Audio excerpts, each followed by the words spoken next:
요즘은 50대는 청춘, 60대는 중년, 70대는 신중년이라고 말한다고 합니다. 맞습니다. 50대라면 아직 인생의 반도 살지 않은 나이니까 말입니다. 이제는 정말 노년과 중년을 구분하기가 쉽지 않은 그 시대를 살아가고 있다는 생각이 듭니다. 심리학에서는 이 젊음의 기준을 나이가 아닌 자신감이라고 말한다고 하는데요.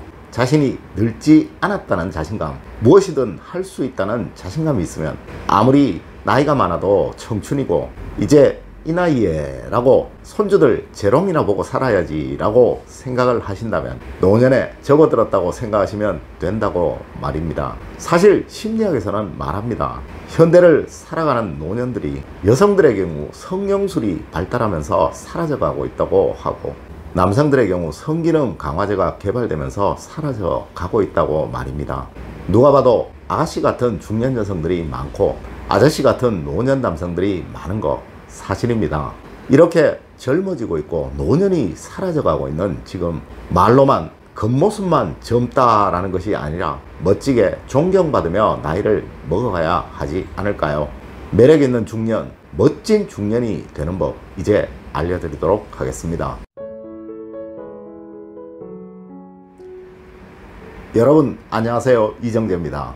매력적인 중년이 되는 법, 멋진 중년이 되는 법, 이는 단지 외모로만 판단하는 것은 절대 아닐 것입니다. 물론 외모도 일정 부분 작용은 하겠지만요, 누가 봐도 멋있는 매력적인 사람이 되기 위해서는 반드시 갖춰야 할 것들이 있죠. 세련된 유머 감각, 활력, 세련미, 상대를 편안하게 해주는 그 능력, 이렇게 다른 사람들에게 호감을 사는 태도나 멋진 기술이 있어야 할 것입니다.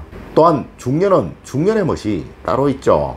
아름다운 젊음은 자연히 오는 그 현상이지만요, 아름다운 중년은 누구도 빚을 수 없는 멋진 예술작품이다 라고 말한 아주 유명한 분도 계십니다. 루즈벨트 대통령의 부인이죠. 맞습니다. 이제부터는 여러분들의 얼굴에 책임을 지셔야 하는 그 시기가 된 것이라는 이야기입니다. 여러분들에게는 젊은이들에게 없는 경륜이라는 것이 있습니다. 이제 인생 후반전 멋진 삶, 행복한 삶을 살기 위해 반드시 알아야 할 중년 이후에 모든 사람들에게 호감을 얻는 법 알려드리도록 하겠습니다. 첫 번째, 항상 웃으십시오. 부드럽게. 이 웃음은 운을 가져오는 최고의 수단이라고 우리 조상님들께서 말씀을 하셨습니다. 웃읍시다. 항상 웃읍시다. 부드럽게, 은은하게 말이에요. 나이가 들어서 이 웃는 얼굴을 가지는 것이야말로 가장 중요한 매력 포인트라고 합니다. 여러분의 중년이 멋쟁이 아저씨, 아줌마와 할아버지, 할머니로 구분하는 그 기준이 바로 이 웃음이라고 합니다. 여러분들 지하철 경로석에 앉아 계신 노인분들을 한번 자세히 살펴보세요. 아마 거의 대부분의 분들이 인상을 찌푸리고 계시고 힘없게 앉아 계실 것입니다. 이 웃음은 자신감을 만들어주고 활력과 생기를 만들어줍니다. 웃으세요. 부드러운 미소를 항상 머금고 계세요. 여유로운 웃음을 말이죠. 아마 여러분을 보는 모든 사람들이 멋진 아저씨, 매력적인 아줌마라고 생각을 할 것입니다. 두 번째로, 항상 마음의 여유를 가지십시오. 무슨 일이든 절대 불평불만을 하지 마십시오. 젊은이들이 늘 실수하고 잘못하는 것이 조급하고 급하기 때문에 그러합니다. 이는 연륜이라는 훈장이 없기 때문이죠. 항상 여유롭게 한 걸음 뒤에서 관조하려고 하세요. 나이 먹어서 이러쿵 저러쿵 하면서 남들과 다투는 것만큼 추한 것이 없습니다. 마음에 안 들고 불편한 것이 있더라도 가르치고 훈계하려 하지 마시고 웬만한 일들은 모두 양보하고 웃으면서 넘겨버리십시오. 아마 여러분을 보는 모든 사람들이 여유가 넘치는 아주 멋진 사람이라고 여길 것입니다. 세 번째로, 품격을 지켜야 합니다. 우리가 쉽게 먹는 저 과일 하나도요, 심을 땐 똑같은 품종이지만 수확할 때는 가치가 다른 법입니다. 비록 같은 나무에서 자란 과일이지만요, 어떤 것은 공장에서 주스를 만드는 최고의 상품이 되고요, 어떤 것은 최고의 상자에 담기는 최고의 상품이 되죠. 네, 맞습니다. 품격을 만드셔야 한다는 거예요. 여러분을 보는 모든 이들이 멋있다라고 느낄 만큼 말이에요. 노인의 특권을 주장하는 사람은 이미 스스로 본인을 노인이라고 생각하기 때문에 그러한 겁니다. 음식을 드실 때도 깔끔하게 드시고 몸가짐을 흐트러뜨리지 마십시오. 젊었을 땐 찢어진 청바지가 멋있지만요, 이젠 스스로 가꾸셔야 합니다. 외모에도 신경을 쓰시고요, 옷도 비싸지는 않더라도 고급스럽게 입는 습관을 꼭 가지십시오. 네 번째가 사랑이 충만한 눈을 가지십시오. 세상은 내가 바라보는 방향에 의해 모든 것이 달라지는 것입니다.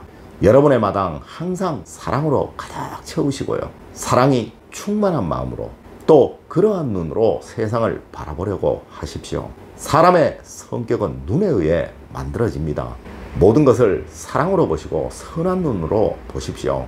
그리하면 모든 것들이 존귀한 존재로 보일 것이고 또한 소중하게 보일 것입니다. 물론 이러한 눈을 가진 여러분들 역시 다른 사람들 존귀하게 볼 것입니다. 왜냐고요? 그 사람의 마음은 얼굴에 모두 드러나기에 그러합니다. 우리 생긴 대로 논다라는 말 자주 하죠. 네, 맞습니다. 이는 잘생김, 못생김을 말하는 것이 아니고요, 그 사람의 마음이 드러난 얼굴대로 행동을 한다라는 그 의미입니다. 명심하십시오. 여러분들의 마음은 모두 얼굴에 드러난다는 것을 말입니다. 그리고 또한 이 마음은 눈에 의해 만들어진다는 것을 말입니다. 행복하게 사랑스럽게 세상을 바라보세요. 그래야 여러분들의 마음이 행복하고 사랑스러워집니다. 다섯 번째, 오늘 하루를 즐겁게 사십시오. 젊은 시절 너무도 많은 인생이라고 함부로 쉽게 보낸 우리일 것입니다. 이젠 정말 하루하루가 아주 모두 소중합니다. 건강한 여러분들이 되시기 위해서 운동도 열심히 하시고요, 여러분의 즐거움을 위해서 스트레스, 걱정 이런 것으로 하루를 낭비하지 마십시오. 걱정한다고 고민한다고 안 되는 일들이 막 이루어지지 않는다는 것을 이제 알만한 나이가 되셨죠. 될 것은 되고 안 될 것은 안 됩니다. 단지 스스로 할 수 있는 만큼 최선을 다하시면 됩니다. 저는 한 번씩 이런 생각을 합니다. 만일 내가 없더라도 저 도로 위의 차들은 똑같이 달릴 것이고 저기 지나가는 사람들은 똑같이 지나가고 있을 것이라고 말입니다. 단지 나만 사라진 그 상태일 거라고 말이에요.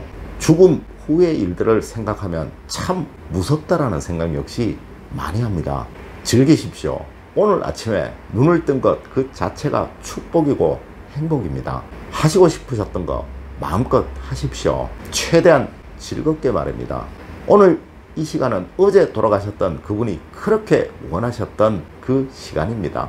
이 축복 마음껏 누리십시오. 보통 심리학자들은 늙음과 젊음의 구분을 쓸데없는 걱정, 의미 없는 고민을 하느냐 안 하느냐에 둔다고 합니다. 젊게 산다는 거, 멋있게 산다는 거, 또 행복하게 산다는 거, 그리 멀리 있는 것은 아닐 것입니다. 늘 즐거운 여러분, 행복하신 여러분들이 되시기를 기원드리면서 오늘의 이야기를 마칠까 합니다. 늘 올바른 학문과 올바른 지식을 여러분들에게 전하도록 노력하겠습니다. 여러분 긴 시간 감사드립니다. 감사합니다.